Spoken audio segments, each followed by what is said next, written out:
কি বলবো, দুঃখের কথা। আজও গেল না মনের ব্যথা।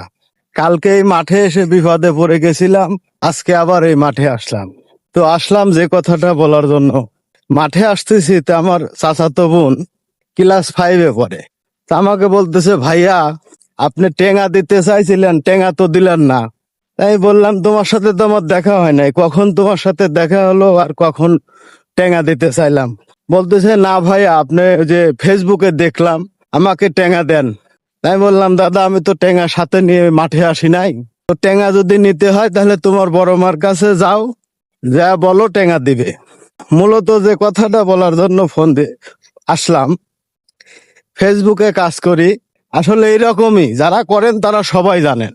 আসলে এরকমই ছোট বড় নাই, যে যখনই সুযোগ পায় পিছন দিয়ে বাঁশ দেওয়ার জন্য রেডি হয়ে যায়, বুঝছেন? এই বাঁশ আর কতকাল খাবো কন? ছোট বড় সবাই যদি বাঁশ দিতে চায় তাহলে কি হবে? ফেসবুকে কাজ করি বলেই এত যদি বাঁশ খাওয়া লাগে, আসিলা বাঁশ, তাহলে কি হবে? দেন মাঠে আইছি, পাটের জমিত বিষ দেব। কিন্তু আসার সময় চাচাতো বোন এই কথা বলল। ঠিক আছে, ভালো থাকবেন সবাই।